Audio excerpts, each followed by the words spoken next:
एक मौका। एक अमीर व्यक्ति एक बार रास्ते से गुजर रहा था। तभी उसकी नजर एक भिखारी पर पड़ी जो कि भीख मांग रहा था। भिखारी दिखने में हट्टा कट्टा और जवान था, इसलिए उस अमीर आदमी से नहीं रहा गया और वह भिखारी के पास जाकर बोला, तुम दिखने में इतने हट्टे कट्टे हो, जवान हो, तुम्हें भीख मांगते हुए शर्म नहीं आती?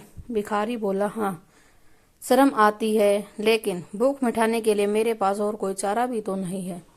व्यक्ति बोला, तुम कहीं काम धंधा क्यों नहीं शुरू करते?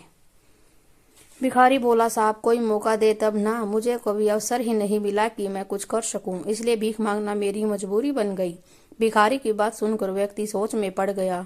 कुछ देर बाद बोला, ठीक है, अगर ऐसी ही बात है तो मैं तुम्हें एक मौका देता हूँ, मेरे साथ काम करोगे? उस व्यक्ति की बात सुनकर भिखारी की आंखों में चमक आ गई। वह तुरंत बोला, हाँ हाँ साहब, क्यों नहीं, बताइए क्या करना है, मैं कुछ भी करने को तैयार हूँ। व्यक्ति बोला, मेरा एक चावल का प्लांट है, तुम्हें बस चावलों को बाजार जाकर बेचना है, जो पैसे इससे आएंगे हम उसे बांट लेंगे। भिखारी बोला, ठीक है साहब, आप मुझे मुनाफे का 5-10% जितना भी देंगे मेरे लिए पर्याप्त होगा।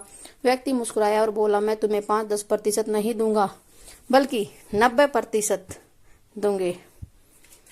आप कितने महान हो, दयालु हो, जो गरीब की मदद कर रहे हो। व्यक्ति उस भिखारी को अपने साथ ले गया, सारा काम समझा दिया। भिखारी ने अपना काम शुरू कर दिया।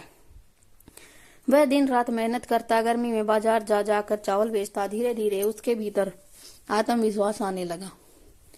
जैसे जैसे एक महीना बीत रहा था, भिखारी को उस व्यक्ति को 10% देने का वक्त आ रहा था।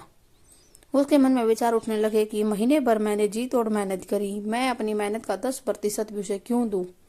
एक महीने बाद जब वह अमीर आदमी भिखारी के पास मिलने पहुंचा, कहने लगा, कैसा चल रहा है तुम्हारा काम? भिखारी बोला, कुछ खास नहीं, ज्यादा मुनाफा नहीं हो पाया।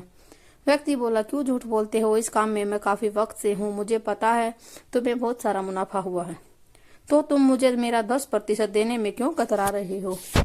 भिखारी बोला, सारी मेहनत तो मैंने की, आपने क्या किया? आपने मुझे बस एक अवसर ही तो दिया है। भिखारी के मुंह से ऐसे सब सुनकर उस व्यक्ति के दिल को बड़ी ठेस पहुंची। व्यक्ति कहने लगा, मैं तुम्हें अवसर न देता तो क्या कुछ कर पाते? मुझे लगता है तुम्हें मेरे अवसर की कोई कदर नहीं है। तुम मुझे मेरा 10% मत दो, लेकिन तुम अब यहाँ पर काम नहीं कर सकते। ऐसा सुनते ही भिखारी डर गया और कहने लगा, नहीं साहब, मुझसे यह मौका मत छीनो, मैं वापस उस जिंदगी में नहीं लौटना चाहता जहाँ मुझे भीख मांगनी पड़े। व्यक्ति बोला, तुम्हें तो मेरे दिए गए मौके की कदर तक नहीं है, तो मैं क्या तुम्हारी मेहनत की कदर करूं? क्यों तुम्हारे जीवन के बारे में सोचूं? उसकी बात सुनते ही भिखारी का सर शर्म से झुक गया। उसकी आंखों में आंसू आ गए। हाथ जोड़कर बोला, माफ कर दीजिए साहब, क्या करूं, अभी सब कुछ नया नया है, मैं कुछ नहीं समझ पा रहा था, इसलिए आपसे ऐसा बोल दिया। आपने मुझे मौका न देते तो मुझे पता ही न चलता कि मैं क्या क्या कर सकता हूँ। मेरे अंदर लालच आ गया था, मैं इतना मूर्ख हूँ, मैंने आपकी इज्जत तक नहीं की, लेकिन आज मैं समझ चुका हूँ, हमें हर उस इंसान की कदर करनी चाहिए जो हमें आगे बढ़ने का मौका देता है। भिखारी की बातें सुनकर उस व्यक्ति को दया आ गई। कहने लगा, ठीक है, तुम मेरे साथ काम कर सकते हो, लेकिन याद रखना, बिजनेस का एक उसूल है, अपनी बात पर हमेशा खरा रहना, दूसरों के दिए गए अवसर की हमेशा इज्जत करना। इस कहानी को हम अपने जीवन से जोड़कर देख सकते हैं। उस अमीर व्यक्ति की तरह ईश्वर हमें भी कई मौके देते हैं, लेकिन आगे बढ़े जाने के बाद हम उस दिए गए मौके को भूल जाते हैं। हमें भी ईश्वर के दिए गए मौके का 10% लौटाना चाहिए, उनके द्वारा दी गई जिंदगी का आभार व्यक्त करके। Thanks for watching.